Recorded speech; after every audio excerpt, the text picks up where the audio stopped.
오늘 말씀의 제목을 한번 같이 따라 하겠습니다. 선교와 전도 지금 시작해야 합니다. 네, 우리 준비한 영상이 혹시 준비되면 보여주시면 좋겠습니다. 1863년 중국 선교사로 파송받아 상하이에 도착한 토마스. 그러나 임신 중이었던 아내는 얼마 뒤 유산을 한 후 세상을 떠났습니다. 그 후 2년 뒤 말할 수 없는 슬픔과 상실감을 딛고 26살의 젊은 나이에 예수를 전하면 참수를 당한다는 위험과 고통의 땅 조선으로 향했습니다. 1866년 제너럴 셔먼호를 타고 평양 대동강에 도착하지만 외세를 배격하던 군인에 의해 배는 불에 붙어 타올랐습니다.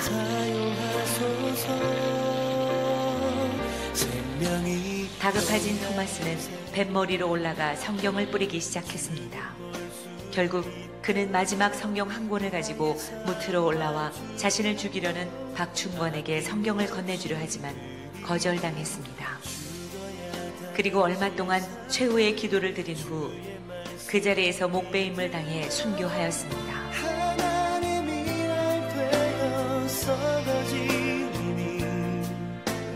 토마스는 순교하기 전 12살의 최치량에게 성경 3권을 주었습니다. 그러나 겁이 난 최치량은 이것을 평양 영무주사 박영식에게 건네주었고 박영식은 이 성경 3권을 가져가 자기 집에 도배를 하였습니다. 훗날 최치량은 박영식의 집을 구입해 여관으로 사용하였는데 선교사 마텟과 그램함 리가 복음을 전하기 위해 평양에 찾아와 최치량의 여관에 머물렀습니다.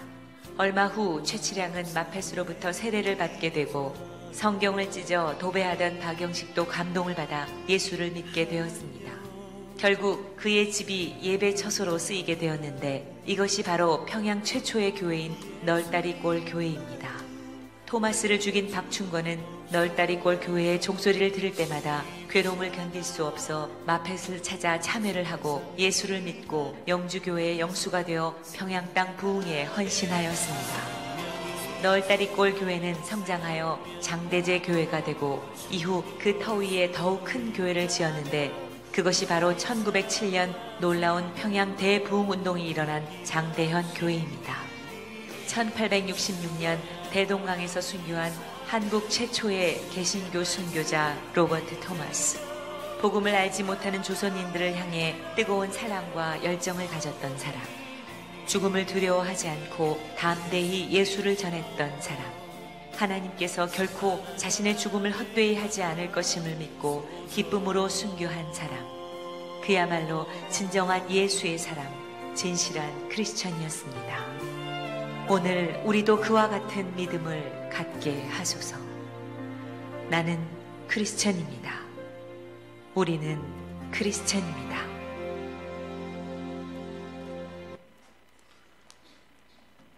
네, 옆에 분들과 함께 인사할까요? 우리는 그리스도인입니다. 네, 그리스도인입니다. 세상 사람들이 비하하는 말로 예수쟁이라고 하는 어떻게 보면 예수님 믿는 사람에게 가장 자랑스러운 말 그리스도인입니다. 오늘 그리스도인 가운데서도 특별히 그 하나님 선교의 부르심을 받아서 한국 선교의 최초의 순교자가 되었던 토마스 선교사의 일대기를 한번 같이 영상을 보고 나누었습니다. 토마스 선교사는 1840년 9월 7일 영국 하노버에서 목사의 아들로 태어나서 1859년에 런던 대학을 졸업하고 1863년 목사 안수를 받자마자 다음 달인 7월 이 폴 메이즈호라는 배를 타고 부인과 함께 중국 선교의 길을 떠납니다. 하지만 불행히도 중국 상해에 도착하자마자 아내가 세상을 떠납니다. 이 비극적인 소식을 첫 번째 선교복으로 받은 영국 선교본부에서는 아내를 잃은 토마스 선교사 못지않게 당황하면서 안타까워할 수밖에 없었습니다. 그런데 이런 와중에서도 토마스 선교사는 상해에 나와 있는 이 영국 선교본부 또 그 안에 있는 총무와 사소한 일로 인해서 불화의 골이 깊어지고 결국 다음 해인 1864년에 선교사를 사임하고 사표가 수리되기도 전에 해상 세관 통역관으로 취직을 하게 됩니다. 선교사가 사표를 내고 세속 세관의 직업에 취직했다는 보고를 받은 영국 선교본부는 이제 선교는 실패했다고 그렇게 생각했습니다. 그렇지만 토마스 선교사는 북경에 들려서 조선에 대한 소식을 듣고 난 후에 그곳으로 가는 배를 수소문하기 시작합니다. 이제는 중국을 떠나서 새로운 땅에서 선교의 열정을 쏟을 생각이었던 것입니다. 마침 프랑스의 제네럴 셔먼호가 조선으로 떠난다는 소식을 듣고 이 성속 공회에 파견한 작업으로 이 배를 타게 됩니다. 그해 1866년 7월 25일자로 영국 선교본부에 보낸 토마스 선교사의 마지막 편지의 첫 머리는 이렇게 시작하고 있습니다. 나는 상당한 분량의 책들과 성경을 가지고 떠납니다. 조선 사람들로부터 받을 환영을 생각하니 얼굴이 달아오르고 희망에 부풉니다. 하나님의 말씀인 성경을 전하기 위해 미지의 나라로 떠나는 나의 노력을 언젠가는 반드시 인정해 주시리라 믿으며 나는 갑니다 하고 그의 편지는 시작하고 있습니다. 그러나 조선에 도착하자마자 오히려 육지에 내리기도 전에 환영은커녕 오히려 상륙한 개신교 선교사 중에 첫 번째 순교자가 되고 말았습니다. 그를 선교사로 보낸 영국의 선교본부에서는 선교에 실패했다고 생각했고 또 한때는 당황하고 보낸 것을 후회하기도 했을 것입니다. 그러나 그 토마스 선교사의 그 순교가 씨앗이 되어서 하나님 미랄이 되어서 한 세기가 지난 지금 한국은 그의 순교의 피가 얼마나 값진 것이었는지를 한국 교회와 한국 교회 안에 있는 그리스도인들을 통해 나타내 주고 있습니다. 눈물로 씨를 뿌리는 자는 기쁨으로 단을 거두리로다 하는 하나님의 말씀대로 이루어 주신 것입니다. 사람들은 토마스 선교사의 선교사역을 실패 또는 실패한 선교라고 말할지도 모릅니다. 그러나 하나님의 선교에는 실패가 없습니다. 첫 번째로 우리 한번 따라 하시겠습니다. 선교는 하나님께서 선교에는 실패란 말이 없습니다. 하나님의 선교는 인류를 구원하시기 위한 하나님의 원대한 사역입니다. 하나님의 구원 사역에 부름을 받은 많은 사람들이 있었습니다. 노아, 아브라함을 비롯해서 이삭이나 야곱, 수많은 선지자들이 하나님의 선교의 부름을 받았고 그 이후에도 예수님의 제자들과 사도 바울과 같은 사람들을 통해서 계속해서 이 복음 사역은 이루어져 갑니다. 선교는 인간이 한다고 생각할 수 있지만 직접 그것을 일하시고 이끄시는 분은 하나님이시고 우리는 그 하나님께 순종하여 하나님께서 우리를 그 일에 동참할 수 있도록 은혜를 주시고 또 동역자로 불러주셔서 그 영광에 참여할 수 있도록 우리를 이끄시는 것입니다. 오늘 35절 말씀을 우리 화면을 보고 같이 한번 읽겠습니다. 35절 말씀입니다. 시작. 너희는 넉 달이 지나야 그러나 나는 너희에게 이르노니 너희 눈을 들어 밭을 보라 휘어져 추수하게 되었도다. 하나님은 추수할 때가 되었다라고 말씀하고 있지만 사람들은 아직 아니라 말합니다. 그리고 계속되는 사람들의 실수 또 불순종 고집 때문에 하나님의 사역이 실패한 것처럼 보이기도 합니다. 그러나 이처럼 포기하고 돌아서기도 하고 때로는 실패하는 인간을 통해서도 역사하시는 그 하나님의 선교는 결코 실패하지 않고 항상 새롭게 또 다른 사람을 통해 전개되어 나갑니다. 그러나 사람들의 눈에는 여전히 실패한 것처럼 보일 수 있습니다. 사람의 눈으로 보면 예수님도 완전히 실패한 인간이었습니다. 그토록 훌륭하고 많은 제자들이 따라다니고 좋은 교훈과 높은 철학을 가르치고 많은 기적을 행하고 병자들을 고쳐주신 예수님이 33살이라는 젊은 나이에 죄 없이 사형장에 있을로 사라져버린 것은 어떻게 보면 사람의 눈에는 실패 그 이상 그 이하도 아니었습니다. 십자가에 달려 계신 예수님을 향해 사탄은 십자가에서 내려오라고 그렇지 않으면 당신은 실패자다라고 소리칩니다. 그렇습니다. 세상의 눈으로 보면 예수님은 완전한 실패한 패배자였습니다. 어리석은 바보 같기도 했습니다. 그러나 하나님의 선교라는 구원사의 조명으로 비춰보면 하나님 구원사역의 정점은 바로 이 십자가 구원사건이고 그렇기 때문에 예수님은 다 이루었다라고 말씀하셨던 것입니다. 우리는 하나님의 선교에 부름을 받은 사도들입니다. 내가 예수 그리스도에 대해 듣고 알고 믿은 사람은 누구도 이 선교의 혜택에서 벗어난 사람이 없고 누구도 그 선교의 책임에서 벗어날 수 있는 사람도 없습니다. 누군가 전했기 때문에 내가 복음을 전해 들었고 나 또한 다른 누군가에게 전해야 할 사명이 우리 가운데 있다는 것입니다. 그렇기 때문에 우리는 열심을 다해 이 하나님의 선교와 전도의 부르심에 응답해야 합니다.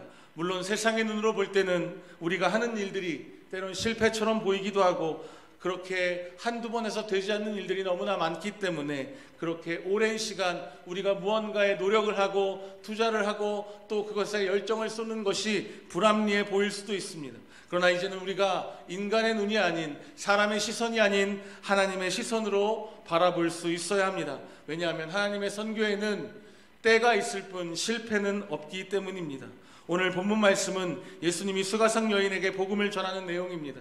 남편을 6번씩이나 바꾸며 살아야 했던, 그래서 남부꺼워서 아무도 바깥 출입을 하지 않는 그 뜨거운 정오에 물을 길러 나온 여인에게 다가와 예수님께서 말씀하신 것입니다. 동네에 들어갔던 제자들이 먹을 것을 가지고 돌아와서 예수님께 드리자 이때 예수님은 나의 양식은 나를 보내신 이의 뜻을 행하며 그 일을 온전히 이루는 것이라 라고 대답하십니다. 아버지의 뜻을 이루는 것, 아버지의 뜻을 온전히 세우는 것이 때로는 우리의 눈에 실패처럼 보일 수도 있습니다. 왜냐하면 그러한 열매가 또 어떠한 현상들이 바로 우리 눈에 보이지 않을 때가 많기 때문에 그렇습니다. 그러나 사람의 실패도 또 실패처럼 보이는 일들도 하나님께는 승리의 도구가 되고 하나님께서는 그것을 바꾸어 승리로 만들어 가신다는 것을 우리가 기억해야 합니다. 어떤 신학자는 그의 책에서 인간이 가장 받기 쉬운, 그래서 가장 물리치기 어려운 유혹은 현실적인 사람이 되라라는 것이라고 말합니다. 바로 지금 여기에서 승리하라고 예수님은 말씀하고 있는 것입니다. 예수님은 이러한 사탄의 유혹을 물리치셨습니다. 우리가 너무나 인간적인 승리에 급급한 나머지 하나님의 시선으로 바라보지 못할 때 우리는 현실적인 것에 매이게 되고 현실적인 사람이 되고 우리가 주일 예배 말씀을 들었던 것처럼 초월적인 신앙, 초월적인 눈으로 바라보는 것이 아니라 현실에 안주한 인간의 눈으로 바라보게 되고 그것은 여전히 실패한 것처럼 보일 수밖에 없는 그러한 시선에 머물러 있다는 것입니다. 우리의 참된 양식은 하나님 아버지의 뜻을 행하고 그분의 일을 온전히 이루어 가시는 것임을 믿으시기 바랍니다. 일하시는 분은 하나님이시기 때문에 그렇습니다. 우리는 그 거룩하고 영광스러운 일에 부르심을 받아 동참할 수 있는 또 동역할 수 있는 자격을 얻은 사람들입니다. 그래서 우리가 염려할 것이 없습니다. 그저 우리가 순종할 때 하나님께서 일하시고 하나님 나라가 확장되는 놀라운 일들을 이루어 가시고 우리가 보게 하실 것입니다. 순종함으로 그 귀한 사역에 동참하여서 하나님의 동역자가 되는 그 영광스러운 일에 함께하게 되시기를 예수님의 이름으로 축복합니다. 두 번째로 한번 따라하겠습니다. 다만 뿌리는 자와 거두는 자가 다를 수 있습니다. 우리가 순종하지만 또 우리가 선교와 전도를 위해 우리 열심과 열정을 다하더라도 그 열매가 바로 나타나거나 혹 우리 때에 열매 맺지 못하게 될 수도 있습니다. 그래서 많은 사람들이 당장 보이지 않는 결과 때문에 돌아서기도 하고 또 실망하여 떠나기도 합니다. 그러나 오늘 성경 본문에서 그런즉 한 사람은 심고 다른 사람이 거둔다 하는 말이 옳도다 하고 예수님은 말씀하십니다.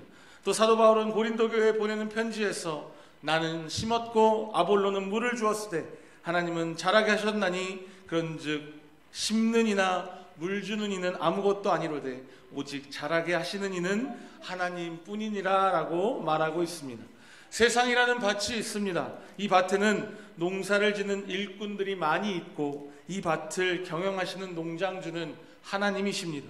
어떤 일꾼은 씨를 뿌리고 어떤 일꾼은 물을 주고 어떤 일꾼은 추수를 하게 될 것입니다. 하지만 이러한 과정에서 어떤 이는 씨만 뿌리다가 세상을 떠나기도 하고 또 어떤 이는 한 번도 씨를 뿌린 적이 없음에도 거두기만 하는 사람도 있을 것입니다. 모든 일이 하나님의 농장 가운데서 이루어지고 있는 일입니다. 하나님께서는 실패가 없습니다. 그렇기 때문에 비록 눈물로 씨를 뿌렸음에도 자기가 거두지 못한다고 할지라도 그는 자신의 책임을 다한 것이고 자신의 본분을 다한 것으로 주인에게 칭찬받게 될 것입니다. 대동강에서 성경책을 내밀며 단 한마디의 말도 전하지 못하고 순교한 토마스 선교사는 어떻게 보면 씨만 던져놓고 순교한 셈입니다. 목사의 아들로 태어나서 대학까지 졸업하고 24세의 목사가 되어서 27세의 세상을 떠났으니 그것도 내외가 함께 머나먼 타국에서 알지도 못하는 나라의 병사에게 죽임을 당하다니 어떻게 보면 완전한 실패한 인생으로 보일 수밖에 없는 그러한 사건일 수 있습니다. 그러나 그의 가슴에는 선교 열정이 불타고 있었고 그의 손에는 만물을 지으신 하나님의 말씀인 성경이 들려져 있었습니다.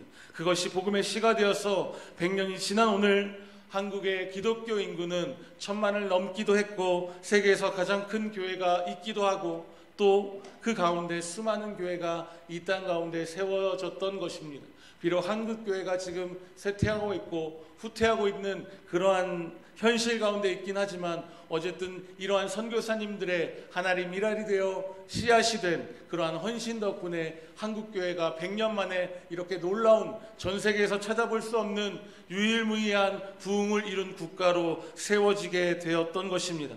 그의 순교 때문인지 대한민국은 선교사를 받아들이고 그분들이 들어오기 전에 이미 성경이 먼저 들어와서 복음이 시작되었던 곳이기도 했습니다. 오늘 본문에서 예수님은 제자들에게 의미심장한 말씀을 하십니다. 오늘 본문 36절 말씀을 우리 화면을 보고 한번 같이 읽겠습니다. 36절 말씀입니다. 시작.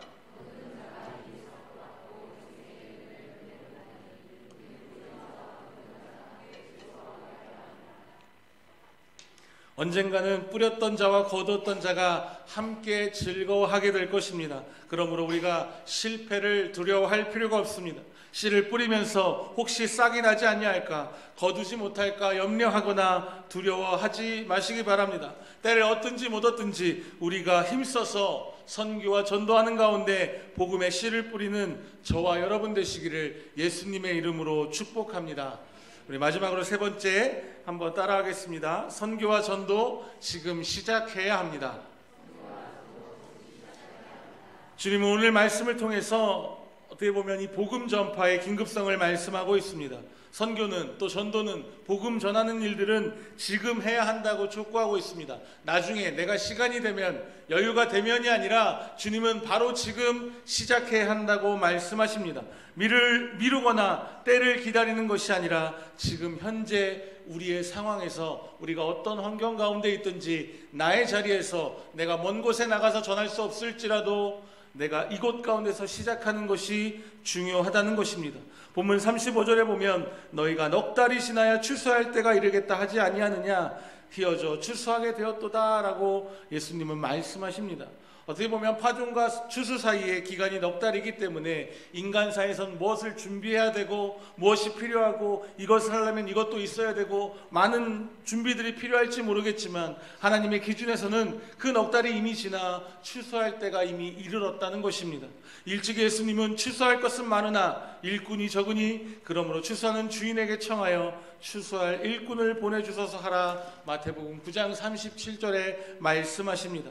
지금이 추수할 때입니다. 영적인 추수는 기다리는 때가 있지 않습니다. 나의 자리에서 나의 상황 가운데서 내가 선교지에 나갈 수 없을지라도 내가 현지에 계신 선교사님과 동역하고 또 나의 주변에 있는 나의 이웃들 가운데 우리 가족들 가운데 지금 즉시 복음을 전하는 일들이 시작되어야 한다는 것입니다. 그렇기 때문에 우리는 추수의 때를 기다리는 사람이 아니라 지금 바로 시작해야 할 때라는 것입니다.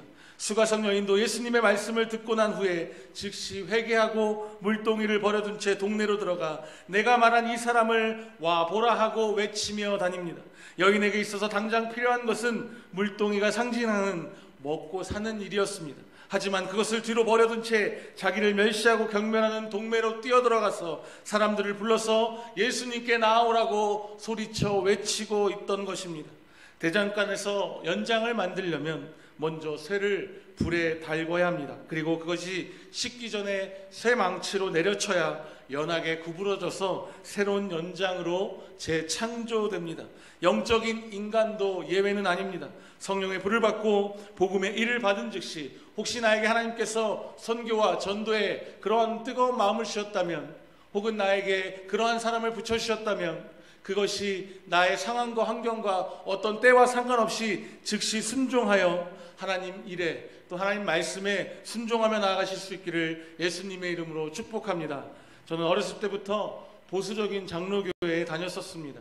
근데 항상 들었던 말은 선교보다는 우리 주변의 사람들에게 먼저, 내 땅에 있는 사람들에게 먼저 전도하라는 말이었습니다. 원래 전도와 선교는 같은 말이지만 이상하게 우리나라에서는 국내에서 복음 전하면 전도, 해외 나가서 타문화권에서 전도하면 선교라는 이름으로 이상하게 선을 긋고 마치 선교는 사명받은 사람들만 하는 것처럼, 또 그렇게 특별한 사람들만 하는 것처럼 그렇게 구분하여 지어놓은 것 같은 그러한 시절을 지냈습니다. 여러분, 그러나 선교가 먼저입니까? 아니면 전도가 먼저입니까? 그렇다면 하나님께서 보시기에 대한민국 사람이 소중할까요? 아니면 저 열방에 있는 사람들이 소중할까요? 우리 입장에서는 전자였으면 좋겠지만 실상 하나님의 눈은 모두 똑같이 사랑하고 계신다는 것입니다.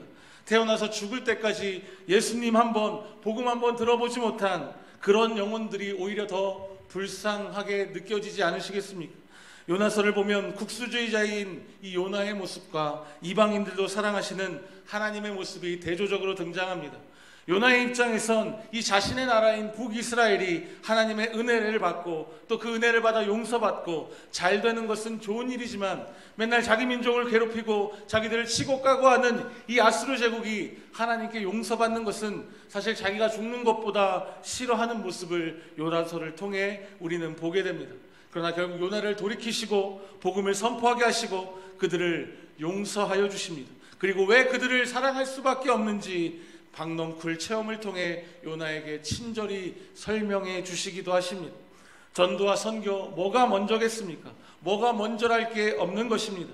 전도와 선교는 우리 교회 안에서 동시에 이루어져야 합니다.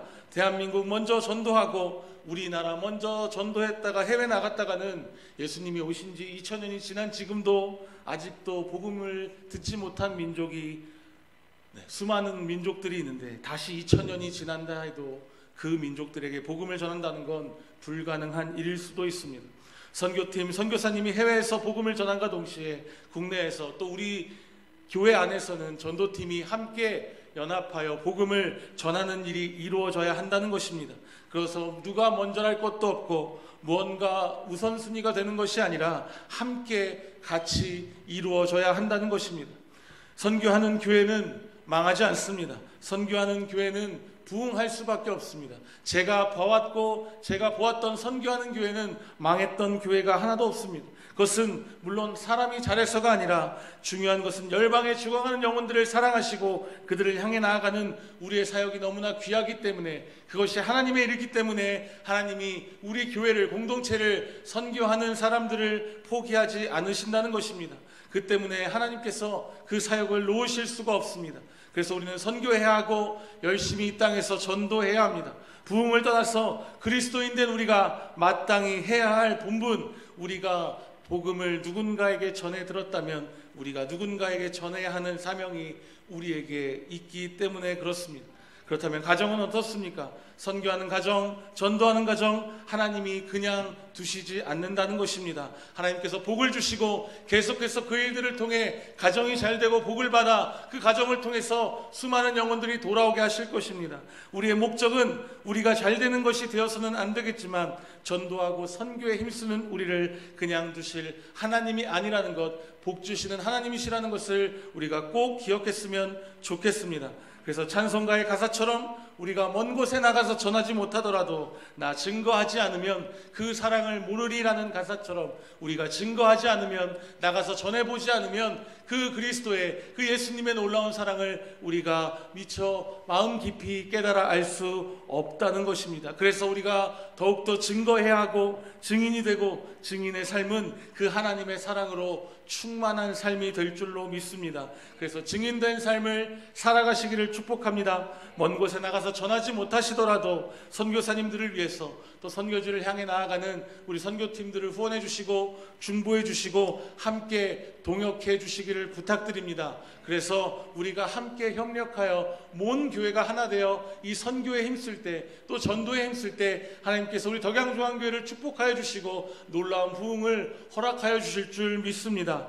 우리가 나가서 뭘 할 수 있을까? 니들이 가서 뭘 할 수 있겠느냐? 그렇게 말하지 마시고 우리 어린 아이들부터 우리 어른들에게까지 우리가 나가서 하나님의 마음을 깨닫고 그것을 알고 돌아와 기도할 수 있다는 것만 해도 우리가 현지에 계신 그 선교사님, 고생하시는 선교사님을 잠시나마 도와드리고 그분께 격려를 드리고 기쁨을 드릴 수 있다는 것만 해도 우리가 할 수 있는 일은 다 했다고 생각합니다. 하나님께서 그 작은 일들을 통해 놀라운 일들을 이루어 가실 줄 믿습니다. 저는 이번 선교를 위해서뿐만 아니라 선교지에서 목숨 걸고 선교하시는 또 특별히 우리 교회에서 파송한 협력 파송이긴 하지만 파송한 선교사님들을 위해서 우리가 함께 기도했으면 좋겠습니다. 중보기도 해주시고 또 여유가 되시면 물질로 후원해 주셨으면 좋겠습니다. 그것이 우리가 먼 곳에 나가서 전하지 못하지만 그 선교사역에 함께 동참하고 또 동역하는 일임을 기억해야 합니다. 또한 교회의 전도팀 또 전도팀 사역이 있을 때도 적극적으로 참여해 주시고 또 후원해 주시고 기도해 주시기를 부탁드립니다. 그리고 우리의 삶의 자리에서 우리의 가족들과 우리의 이웃들과 또 직장 동료들 우리가 가는 모든 곳 그 자리에서 내가 하나님께서 보내신 내 자리에서의 선교사라는 사실을 기억하고 하나님의 자녀답게 그리스도인답게 그리스도의 향기를 나타내며 담대히 복음을 전하시는 성도 여러분 되시기를 예수님의 이름으로 축복합니다. 하나님이 직접 일하시며 가장 원하시는 일, 이 선교와 전도, 이 복음 전하는 사명 우리에게 맡겨주셨습니다. 우리가 이 일을 포기할 수 없고 우리의 생명이 다하는 그날까지 우리가 예수님 만나는 그날까지 이 일에 최선을 다하고 열심을 다해 나아가는 우리 덕양중앙교회 모든 성도님들 되시기를 축복합니다. 씨를 뿌리는 자와 거두는 자는 다를 수 있습니다. 그러나 실패는 없습니다. 하나님께서 하시는 일이기 때문에 지금 우리가 그 하나님의 말씀에 순종하여 나아가서 전하라 말씀하실 때 우리에게 마음을 주실 때 때론 우리에게 마음을 주시지 않더라도 하나님께서 목사님의 설교를 통해 우리가 말씀을 묵상하는 가운데 전도와 선교의 필요성에 관한 말씀을 우리에게 주셨을 때 우리가 즉각 순종하여 그 하나님 말씀에 순종하는 저와 여러분 되시기를 예수님의 이름으로 축복합니다. 마지막으로 우리 선교팀이 그 현지에 나가서 우리가 준비한 모든 사역들 또 특별히 선교사님과 연합해서 아름다운 사역들을 잘 이루고 돌아올 수 있도록 기도해 주시기를 부탁드립니다. 영적인 전쟁이 있을 수 있습니다. 관계 가운데서 악한 영들은 계속해서 우리를 공격할 것이고 우리가 그곳에서 하나님의 아름다운 일들을 이루어갈 수 없도록 우리를 방해할 것입니다. 그러나 우리가 기도할 때 우리 성도님들이 함께 기도해 주실 때 우리가 그곳에서 예수 그리스도의 이름으로 승리하고 그 아름다운 사역들을 잘 이루고 돌아오게 될 줄 믿습니다. 그래서 함께 기도해 주시고 중보해 주시기를 부탁드립니다. 기도하겠습니다.